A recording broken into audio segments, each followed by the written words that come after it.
And the more these people engaged the Quran, the more they changed on the inside.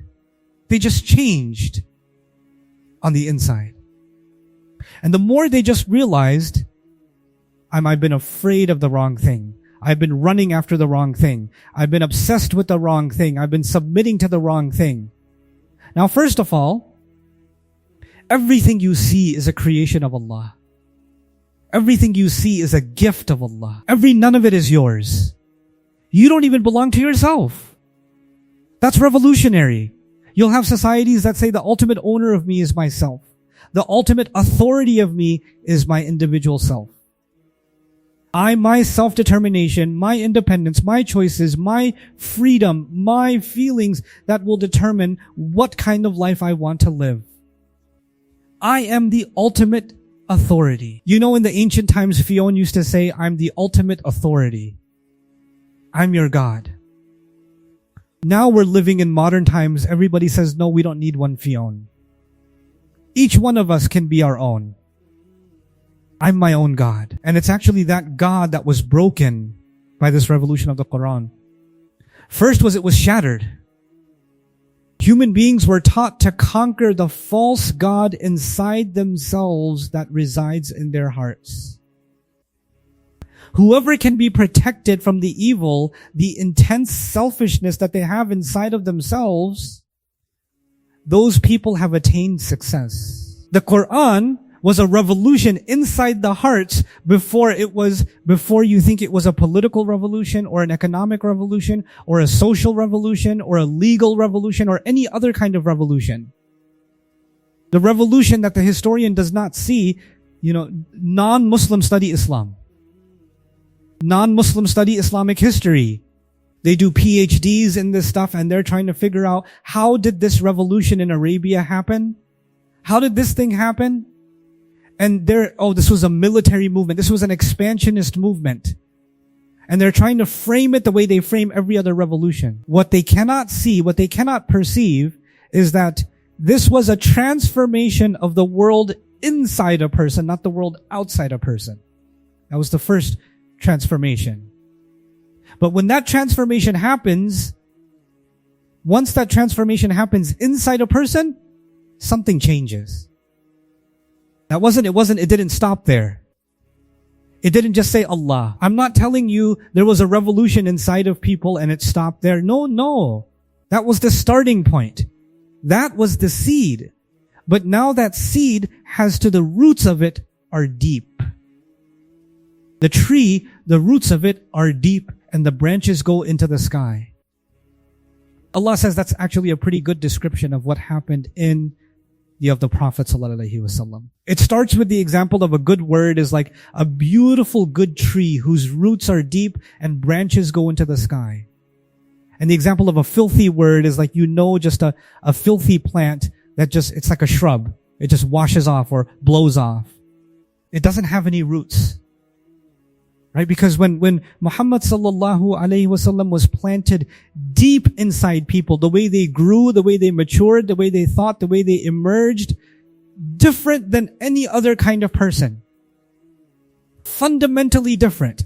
Every other kind of person said, I want to make my father proud. I want to make my family proud. I want to make this much money. I want to get that woman and that woman. I want to marry that man.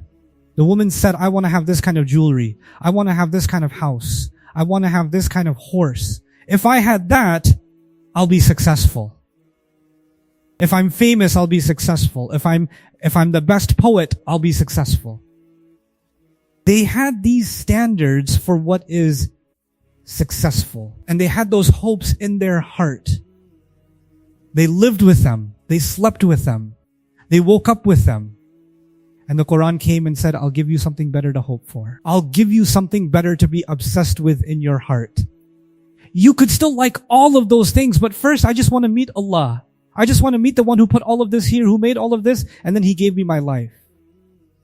So when these people emerged, they started saying things that nobody else was saying. Their value system was different from everybody else's value system. Recently, I was watching a clip. I don't know, many of you probably saw it, the new, Kana clip about him eating with the New York governor, eating with his hands. And they're like, if you want to, do these barbaric things, go back to your home country, etc. This is not the way we do things, except with French fries and burgers and pizza and chicken wings and barbecue. Let's keep going. But the point that I'd like to make here is, if you don't, the culture is set, the culture works a certain way, and these believers in the time of the Prophet, they emerge, and now they're like, yeah, no, I don't do things that way, I do things differently.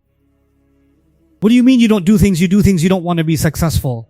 No, I don't even define success the way you define success. You don't want to be respected. No, I don't think respect comes from the place you think respect comes from. I have a different definition of respect. You don't want to be valued in your society. No, I don't think value comes from where you think value comes from. I have a completely different definition of value. You're not afraid of what people are going to say. No, I have something else to be afraid of. The comments of people don't scare me. That's not something to be afraid of. You're going to get cut off from all the people who love you. Well, I'm not sure if that's love or control. I love something far more now. This is revolutionary. Now, I'll take pause from that for a minute and tell you something else that doesn't have to do with our religion. I'm sure you've heard the word pioneer or trailblazer before. When someone comes along in the scientific community, someone comes along in the technology or any other and says, you know what? I think there's something called gravity. And all the other scientists of the time laugh at him and say, what are you talking about gravity? You're crazy. What is this thing you're talking about? And he says, no. I know all of you believe this, but I think there's something more going on scientifically between objects. And he comes up with a theory. And in the beginning, when he comes up with this theory that nobody has talked about before, what does society tell him? What does his own peers tell him? You're crazy. Until he stays with it. He doesn't care what people think, and he keeps working on his theory, or he keeps working on his invention. He keeps working on something, and then eventually it emerges, and when it emerges, people are like, whoa, a pioneer, an inventor, a leader, an innovator, and then that innovator becomes an icon, and everybody wants to learn from that and then build their theories on top of that. That's how scientific theory emerges. That's how political theory emerges. That's how all pioneers, when they start something, nobody accepts what they're saying because they think they're crazy. Because for people, if you're like everybody else, you're normal. And if you're not like everybody else, you're insane.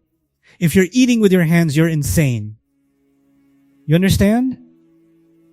Revolutions in society don't come when you're like everyone else. Revolutions in society come when you're willing to be brave enough. Brave enough to be different. But the problem now in today's world is people want to be different, not because they stand for something, because the only thing they stand for is attention.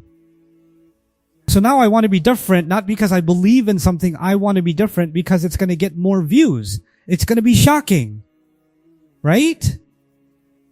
But the believer was different because something deeply was rooted. Something deeply rooted inside the believer, and for that reason they became everybody else followed. But these first few people, they set a new trend. What I want you to understand in this brief is some pieces of how did Allah empower His Messenger sallallahu alaihi wasallam to bring about the most incredible, the most 360-degree revolution in the history of the world. How did He do it? How did He do it? Every revolution has to have some manifesto, some document, some, philosophy, some vision that they go back to, some leader that they go back to, and some speech they go back to. People, when they talk about the civil rights movement, they'll go back to Martin Luther King and they'll take his famous iconic speech that becomes the heart of that movement. Allah gave this movement, the movement to be inspired by guidance. He gave that movement an icon, and that was Sallallahu. And then He gave that movement a manual. He gave it a manifesto. He gave it a doctrine, and that doctrine, that manifesto, where they will draw their vision every time they draw their inspiration. They'll know why they're fighting for this cause. That was the Quran. That was the Quran that he gave him. And the more these people engaged the Quran, the more they changed on the inside. They just changed on the inside.